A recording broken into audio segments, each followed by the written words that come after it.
ما شاء اللہ حول ولا قوت الا باللہ العلی العظیم اعوذ باللہ من الشیطان اللعین الرجیم بسم اللہ الرحمن الرحیم الحمد للہ رب العالمین والصلاة والسلام علی اشرف الانبیاء والمرسلین وعلى آلہ الطیبین الطاہرین المعصومین المنتجبین ولعنۃ اللہ علی اعدائہم اجمعین. اما بعد فقد قال اللہ تبارک و تعالی فی قرآن المجید بسم اللہ الرحمن الرحیم وَلِلَّهِ عَلَى النَّاسِ حِجُّ الْبَيْتِ مَنِ اسْتَطَاعَ إِلَيْهِ السَّبِيلَ. صدق اللہ العلی العظیم و صدق رسولہ النبی الکریم. سامعین کرام قدر، حجاج کرام، اللہ تبارک و تعالیٰ کے مہمان، ضیافت الہی میں حاضر ہونے والی شخصیتیں، پروردگار نے جنہیں بلایا ہے اپنے گھر کے دیدار کے لیے اور اپنی بارگاہ میں جن کو دعوت دی ہے آنے کی، وہ ان تمام حضرات سے جنہیں ہر عالم میں خالق اور مالک نے حج ضیافت الہی اللہ تبارک و تعالیٰ کے دسترخوان پہ حاضر ہونے کی توفیق ملی ہے. اصل حج ہے وہ قصد الزیارہ ہے، عبادتی سفر ہے، انسان کی تطہیر و طہارت کا بہترین وسیلہ ہے، حسنات ہیں، نیکیاں کے طرف قدم بڑھانا ہے اور برائیوں سے بھاگنا ہے، رحمت اور رحمت للعالمین کے وسیلے سے یہ ساری عبادتوں کو انجام دینا ہے، خدا کے گھر کی زیارت کرنا ہے، خدا کے مکان میں جانا ہے جو امن و سلامتی کا مرکز ہے. یقیناً حج عظیم ترین عبادت ہے جس کے لیے خدا نے خود بلایا ہے. لہذا جب حج بیت اللہ کے لیے انسان قصد و ارادہ کرے، اعمال ہیں، حج میں جانے کے لیے توسل ہے، دعا ہے. امام صادق علیہ السلام فرماتے ہیں اگر کوئی شخص روزانہ 3 دن تک سورہ حج کی تلاوت کرے تو اسے اسی سال حج کی سعادت نصیب ہوگی. امید ہے کہ وہ سعید ہوگا، کامیاب ہوگا حج بیت اللہ کے لیے. اور اگر وہ شخص مر بھی جاتا ہے تو اسے جنت نصیب ہوگی. 3 دن مسلسل سورہ حج کی تلاوت. سورہ حج میں اللہ تبارک و تعالیٰ نے بہت سے پیغامات دیے. دوسرے مقام پر آپ نے ارشاد فرمایا اگر کوئی شخص ہر روز سورہ نبا کی تلاوت کرے، سورہ نبا، اللہ اکبر، سورہ امیر المؤمنین، نبا العظیم، عظیم ترین خبر علی ابن ابی طالب کی ولایت، کرے گا تو اسے اسی سال مکے کی سعادت، حج کی سعادت ہوگی. بہت سی حدیثوں میں ہے اگر کوئی شخص ایک ہی نشست میں ایک ہی ساتھ بیٹھے ہوئے ماشاء اللہ 1000 مرتبہ لا حول ولا قوت الا باللہ یا لا قوت الا باللہ کا ورد کرتا ہے تو خدا حج کی سعادت عطا کرتا ہے. ماشاء اللہ کے بیک گراؤنڈ کیا ہے، ماشاء اللہ کے فائدے کیا ہیں، ماشاء اللہ کے معنی کیا ہیں. حج کے 9 معنی ہیں، 91 تیاریاں ہیں. انشاءاللہ حج بیت اللہ کے لیے جائیں گے، جو آمادگی حج ہے وہ 91 چیزیں. ہم تیاری کیا کرتے ہیں، بہہ گئے، احرام ہے، یہ دوا، وہ کھانا، وہ پیکٹ، وہ جو ہے وہ چیزیں، سب کچھ تیاری کر لیتے ہیں. وہ 91 چیزیں جو ہے انسان کو حج کی طرف آمادہ کرتی اور تیار کرنا چاہیے اور واپسی پہ 24 چیزیں لے کر آنا چاہیے. انشاءاللہ مدینہ میں جو پروگرام ہوں اس میں بیان کیے جائیں گے. اور روایت میں ہے کہ بار بار کچھ سوریں ہیں جس کی تلاوت کے سبب میں اللہ تبارک و تعالیٰ اسے توفیق دیتا ہے حج بیت اللہ کے لیے. اور بھی بہت سی شرطیں ہیں جو حج کے لیے لازم و ضروری ہے. مثال کے طور پر اگر کوئی شخص حج بیت اللہ کے لیے جا رہا ہے، ایک ڈرائیور ہے تو اسے لائسنس بنانا پڑے گا، ڈرائیونگ سیکھنا پڑے گا، مسافر ہے تو اسے پاسپورٹ بنوانا پڑے گا، یہ سارے لوازمات ہیں، گاڑی کے اسباب ہوں گے، اس کے پیٹرول ڈالنے ہوں گے، گاڑی کو چیک کرنا ہوگا، یہ ساری چیزیں سفر کی تیاری میں ہیں۔ حج میں جو کچھ بھی حج کے انجام دہی میں خرچ کرتا ہے اس کے لیے کئی گنا اسے پروردگار کتنے ٹائم اسے عطا فرماتا ہے۔ ابھی حج میں انفاق کے سلسلے میں ہماری بات نہیں چل رہی ہے، بس اتنی ہے کہ پیغمبر اسلام احمد مجتبیٰ محمد مصطفیٰ صلی اللہ علیہ وآلہ وسلم نے ارشاد فرمایا کہ حج کے لیے روانہ ہونے سے پہلے، حج میں جانے سے پہلے اپنے دوستوں کو، اپنے چاہنے والوں کو، اپنے رشتہ داروں کو خبر دو، اور بہت اہم ہے کہ انہیں بتاؤ کہ حج کے لیے ہم جا رہے ہیں۔ اسی طرح جب تم واپس پلٹو تو وہ تمہارے استقبال کے لیے آئیں، تمہارے ہاتھوں کو چومیں، تمہیں گلے لگائیں، تمہیں مبارکباد پیش کریں۔ یعنی حج پہ جانے والا پہلے لوگوں کو بتائے۔ اکثر یہ ہوتا ہے کہ ہم لوگ کہتے ہیں نہیں بتانا ہے، نہیں، یہ اہم ترین ہے۔ پیغمبر مدینے میں اعلان کر رہے ہیں کہ ہم حج کے لیے جا رہے ہیں، 25 ذی قعدہ یا 26 ذی قعدہ کو آپ نکلے ہیں، لیکن 4 دن پہلے اعلان کیا، پھر مولا کائنات کو یمن بھیجا اعلان کرنے کے لیے کہ حج بیت اللہ کی طرف جا رہے ہیں۔ تو لہذا جو لوگ حج پہ جا رہے ہیں وہ لوگوں کو بتائیں، تاکہ کسی کا کوئی حق ہو تو اسے ادا کر لیں، کوئی حق ایسا ہو جو معاف کرنے کے لائق ہے تو معاف کرا لیں، اپنے آپ کو حلال کر لیں، رزق پاک کر لیں۔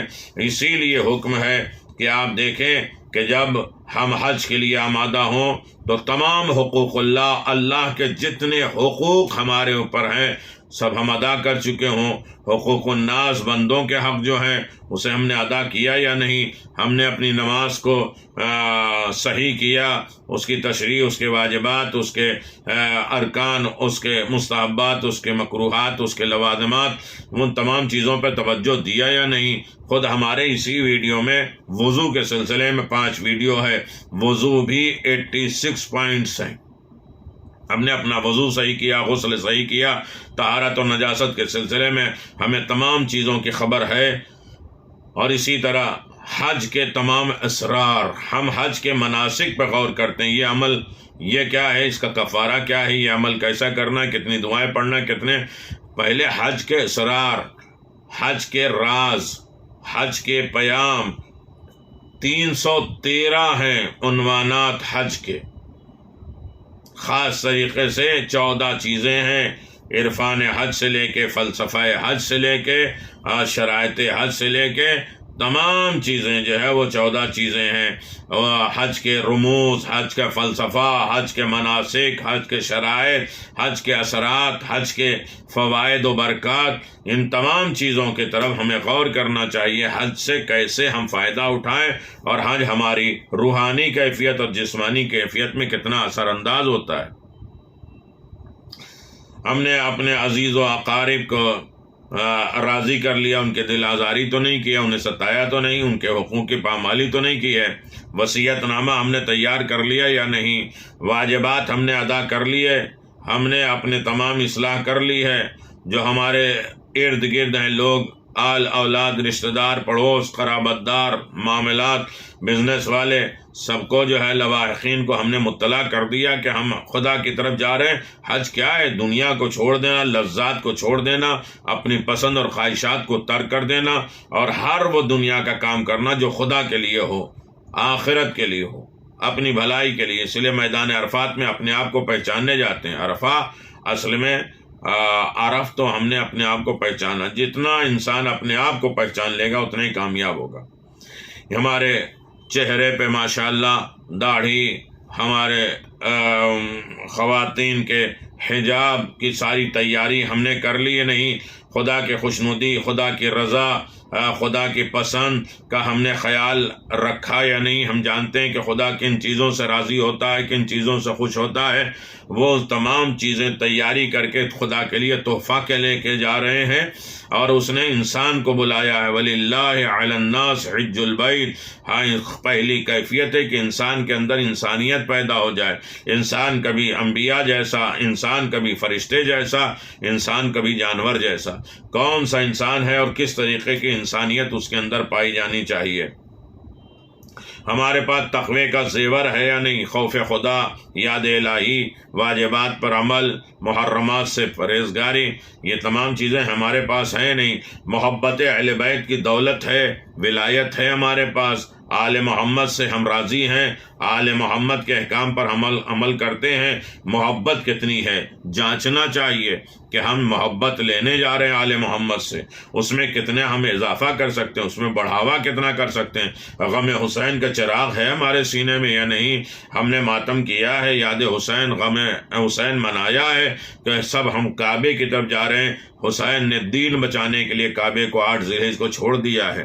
ساری دنیا خوش ہو کے حج بیت اللہ کی طرف جا رہا ہے اور حسین کعبے کا محافظ کعبے کو چھوڑ کے جا رہا ہے. تو غم حسین سینے میں ہو. مدینہ جا رہے ہیں، 260 سالہ معصومین کی زندگی مدینے میں، سب کی اصل مدینہ ہے. انشاءاللہ گفتگو ہوگی عرفان مدینہ، معرفت مدینہ، رموز مدینہ، اسرار مدینہ، مدینہ کی دولت، مدینہ میں اعمال، مدینہ کے مناجات، قرب الہی، قرب ائمہ معصومین، تقرب سید طاہرہ حضرت فاطمہ زہرا، اور خاص طریقے سے جناب ام البنی جو مدینہ کے بانی مجلس ہیں. ہمیں یہ احساس ہے کہ ہمیں کس کی بارگاہ میں جانا ہے، ہم کس کے سامنے حاضر ہوں، یہ ہمیں احساس ہے. غفلت سے بیداری ہم نے کر لی، اپنے تمام لغزشیں اور گناہوں اور خطاؤں سے ہم نے معافی مانگ لی. ہم نے غیبت، بدگمانی، غصہ، جھوٹ، بہتان، الزامات، شر شیطانی، ان تمام چیزوں کو ترک کر دیا. خدا کا کرم، سرکار کی شفاعت، معصومین علیہ الصلوۃ والسلام کی خوشنودی اور کے لائق ہم ہو گئے یا نہیں؟ ہم نے اپنے دل میں خلوص، محبت، فکر، طہارت، پاکیزگی، ولایت کو اور انکساری اور تواضع کو ہم نے جگہ دے دی ہے. ہم خدا کی طرف آمادہ ہیں، تیار ہیں. اگر ایسے ہے تو یقیناً انسان بارگاہ رب العزت میں بلایا گیا ہے. اور یقیناً پیغمبر اسلام اور ائمہ معصومین سے روایت ہے، دعائیں ہیں سفر حج پہ جانے کے لیے. انسان سفر حج پہ جا رہا ہے تو کن چیزوں کا خیال رکھے، کون سی دعائیں، کون سے اعمال اور کون سی تعقیبات ہیں، کتنی نمازیں ہیں، اور کس طریقے سے انسان خداوند عالم کی بارگاہ میں جائے. تو یہ ساری چیزیں ہیں اور آہستہ آہستہ آپ کی خدمت میں بیان کیے جا رہے ہیں. ہم پہنچے تھے میدان مینا. میدان مینا میں ہمارے لیے 3 کام واجب ہے. 10 ذی الحجہ کو سب سے پہلے سورج نکلنے کے بعد مزدلفہ سے نکل کر ہم آئیں گے مینا اور بڑے شیطان کو 7 کنکری ماریں گے نیت کے ساتھ. پھر اس کے بعد قربانی ہوگی نیت کے ساتھ. پھر اس کے بعد حلق یا تقصیر ہوگا نیت کے ساتھ. یہ سارے مسائل آپ کی خدمت میں گزارش کی. اور اس کے بعد حج میں 3 راتیں سب سے اہم ہیں. 1 رات جو مزدلفہ میں اور 2 رات مینا میں. مینا میں رات گزارنے کے احکام کیا ہیں؟ حاجی کے لیے 11-12 ذی الحجہ کی رات مینا میں بیتوتہ رات گزارنا، یعنی غروب آفتاب سے لے کے آدھی رات تک وہاں رہنا واجب ہے، یا آدھی رات سے لے کے صبح صادق تک وہاں قیام کرنا واجب ہے. 1 رات کو 2 حصے بھی کر سکتے ہیں اور پوری رات کر سکتے ہیں. اس کے بعد چلے جانے میں کوئی حرج نہیں ہے. اگر کوئی حاجی بغیر کسی عذر کے اول رات مینا میں نہ رہ سکے تو وہ آدھی رات سے پہلے مینا میں آ کر صبح تک ہر صورت میں مینا میں رہے. کچھ لوگ چلے جاتے ہیں، کنکری مار کے چلے جاتے ہیں اور کہتے ہیں آدھی رات میں آ جائیں گے. پہلی شرط ہے کہ پہلی اول رات مغرب سے لے کے آدھی رات تک رہو. لیکن اگر کوئی عذر شرعی، کوئی مشکلات، پریشانی ہو تو آدھی رات سے صبح طلوع فجر تک وہاں ٹھہرنا واجب ہے. یہ مینا میں بیتوتہ ہے. چیک تو کیا جائے گا کہ تم عرفات سے نکلے ہو. ICU سے نکلے ہو اب جنرل وارڈ میں رکھ کے، ایسے نہیں ICU سے نکال کے تمہیں ڈسچارج کر دیا جائے گا، بلکہ تمہیں رکھا جائے گا تم صحیح ہوئے یا نہیں، دواؤں کا اثر ہوا یا نہیں، تمہاری پرہیزگاری، تمہاری بیماری کچھ کم ہوئی یا نہیں، تم جانے کے لائق ہو یا نہیں، یہ میدان منا قیام کرے گا، اور یہ ڈیسائیڈ میدان منا کرے گا، جو تمناؤں کا میدان ہے، آرزوؤں کا میدان ہے، امام حسین کا میدان ہے، اہل بیت کے تذکرے کا میدان ہے، عزاداری کا میدان ہے۔ اور خدا یہ آواز دیتا ہے، میرے بندے تم یہی تو چاہ رہے کہ میں تم سے راضی ہو جاؤں، مجھ سے مطالبہ کریں، لو ہم تم سے راضی ہو گئے۔ بہت بڑا میدان ہے، بہت عظیم میدان ہے، اور بہت اس کے فضائل ہیں، بہت سی روایتیں ہیں اور بہت سے اعمال ہیں۔ انشاءاللہ کچھ سورے ہیں، کچھ دعائیں ہیں اس رات میں، تو انشاءاللہ اس کی تلاوت ہوگی، دعا ہوگی، کچھ چیزیں خاص ہیں جس کے لیے مانگنا ہوگا۔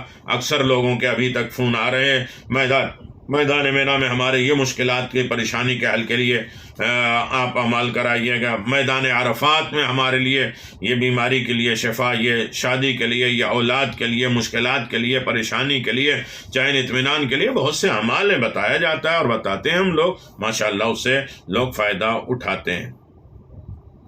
پہلے مینا آ جائے اور بیتوتا صحیح ہے کہ خاص طریقے سے انسان مینا میں بیتوتا رات گزارے۔ کچھ افراد ایسے ہیں کہ 13ویں تاریخ میں بھی بیتوتا مینا واجب ہے، جبکہ شب 11 شب 12 ہمیں رکنا واجب ہے، لیکن کچھ لوگ ہیں جن کے لیے شب 13 بھی میدان مینا میں رات گزارنا واجب ہے، وہ جس نے عمرہ تمتع یا حج تمتع کے احرام میں شکار کر لیا ہے۔ کوئی بھی احرام میں اگر کسی نے شکار کر لیا ہے تو اسے 13 تاریخ کو بھی رات گزارنا ہوگا۔ اگر شکار کو صرف پکڑا ہوا ہو، مارا نہ ہو، تو پھر بھی بنابر احتیاط واجب ہے کہ 13 ذی الحجہ کی رات میں وہ مینا میں رہے، اس کا رہنا واجب ہے۔ دوسرا وہ شخص جس نے عمرہ تمتع یا حج تمتع میں اپنی بیوی یا کسی عورت سے ہم بستری کر لیا ہو،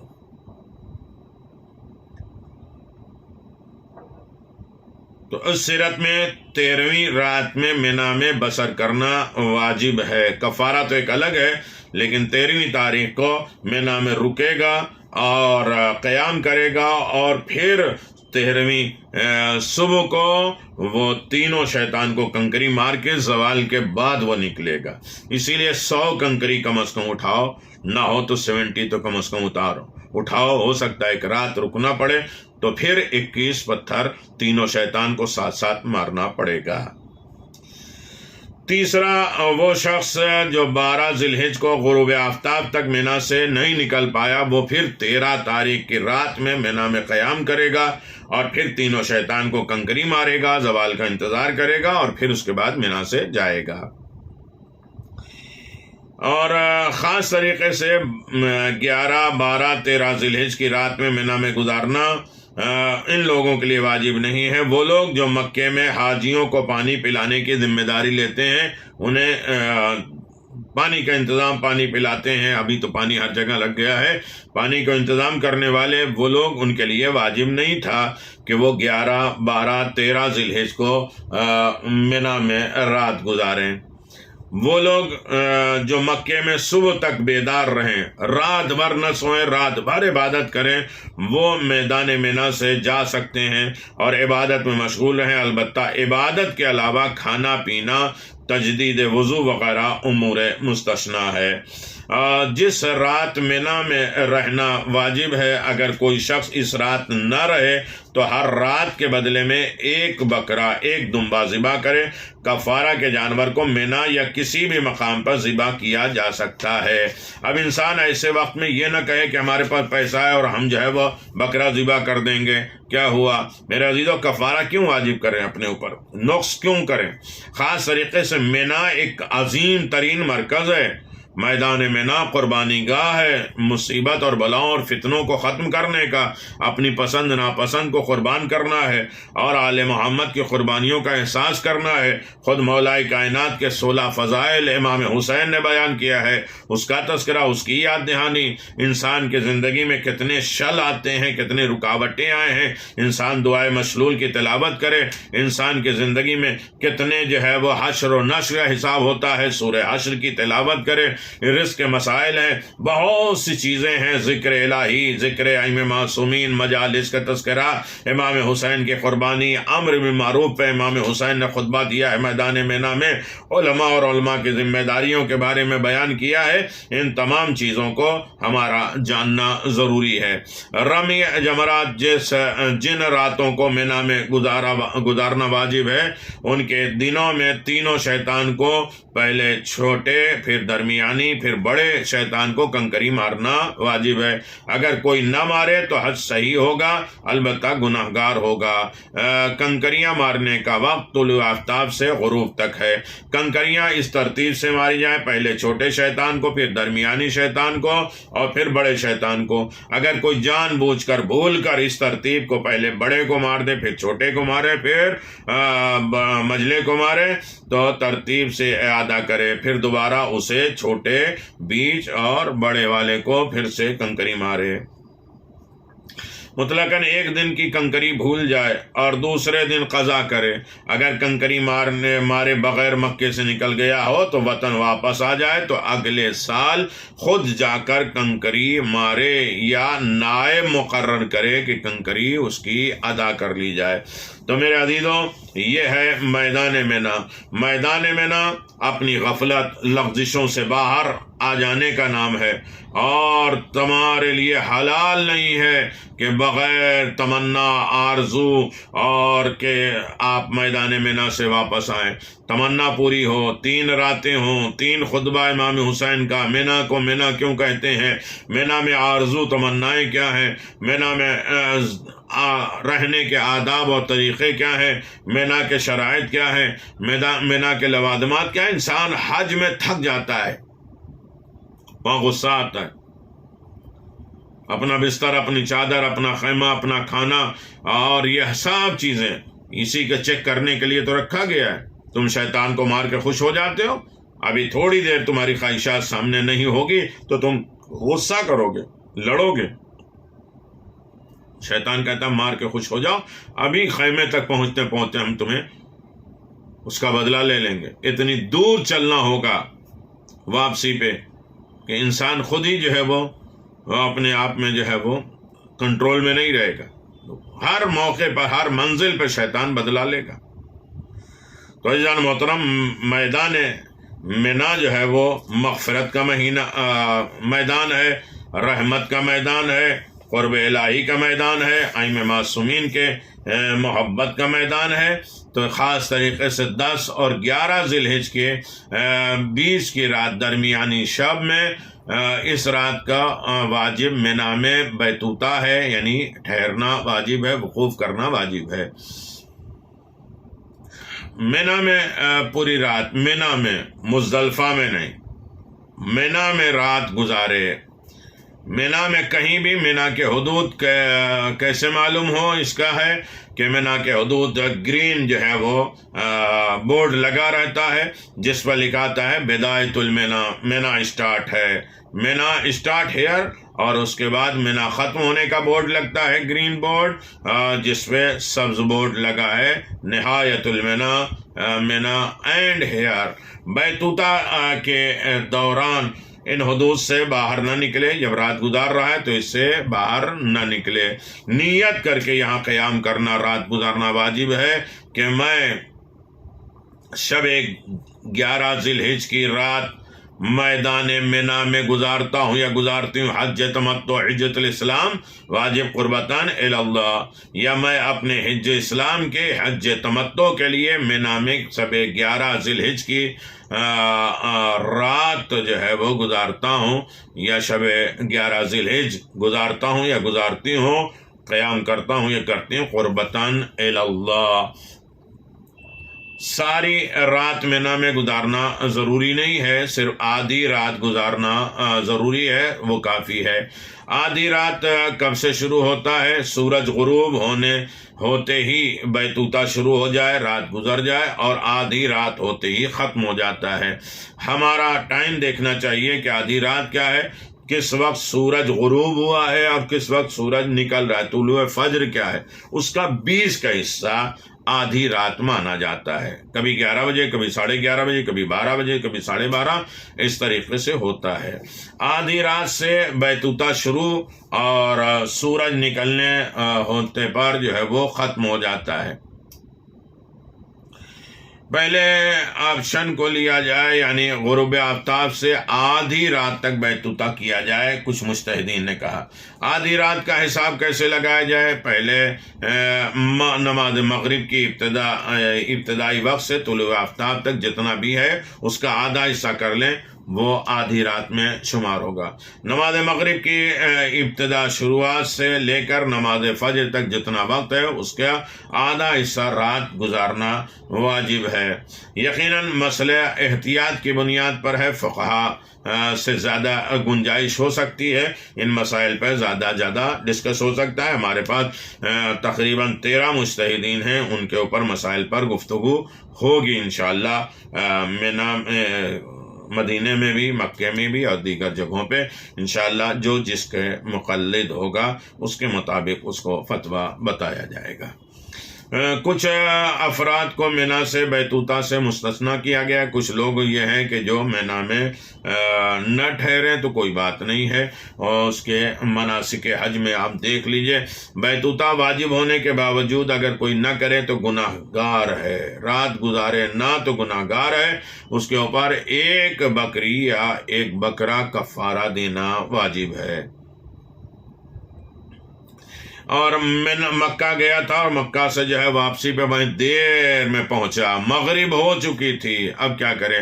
اب آدھی رات جو ہے وہ آدھی رات سے طلوع آفتاب سورج نکلنے تک بیتوتا کریں، بس اس کے سوا اور کوئی ذمہ داری نہیں ہے۔ آیت اللہ خوئی، آیت اللہ سستانی، آیت اللہ خامنائی کہتے ہیں اگر مغرب تک نہیں پہنچ پائے ہو تو آدھی رات سے صبح تک جو ہے وہ قیام کرو، مینا میں واجب ہے۔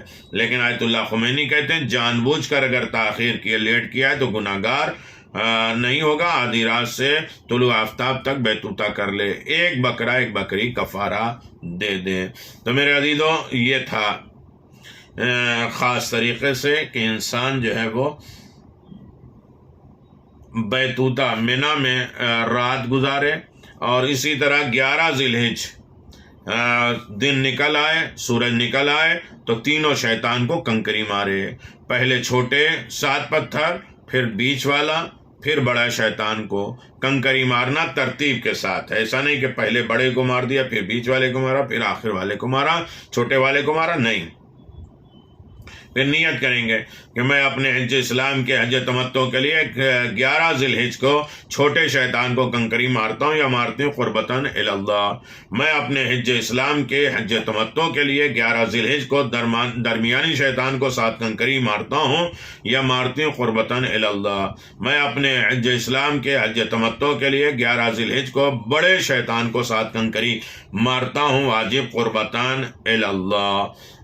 رمی جمرات کنکری مارنے کے واجبات وہی ہیں جو پہلے 10 ذی الحج کو بیان کیے جا چکے ہیں، اور سورج نکلنے سے لے کر غروب آفتاب تک، سورج ڈوبنے تک جب چاہیں آپ کنکری مار سکتے ہیں۔ آج عملی طور پہ کنکری مارنے کا بہترین وقت جو ہے وہ سورج نکلنے کے بعد سے لے کے اذان ظہر سے پہلے تک۔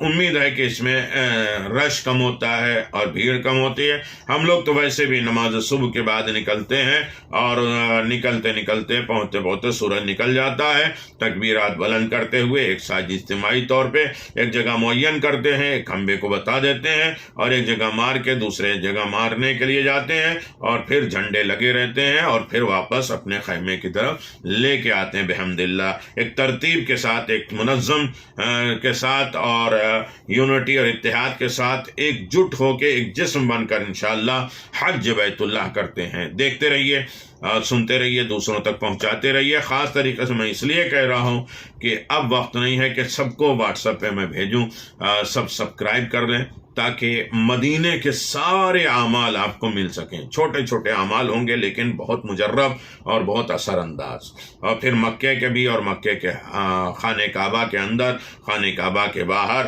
پھر اس کے بعد جنت المعلا، اور اس کے بعد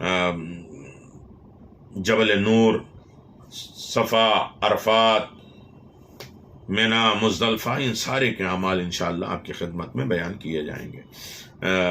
تیاری کر لیں انشاءاللہ، روحانی اعتبار سے، جسمانی اعتبار سے، رزق کے اعتبار سے، ایمانی اعتبار سے، لوگوں کے اعتبار سے، اب گھروں کے اعتبار سے اب تیاری کر لیے۔ 5 چیزوں کی تیاری ہماری ضروری ہے۔ انشاءاللہ کل پھر آگے کی گفتگو ہوگی آپ حضرات سے۔ والسلام علیکم ورحمۃ اللہ وبرکاتہ۔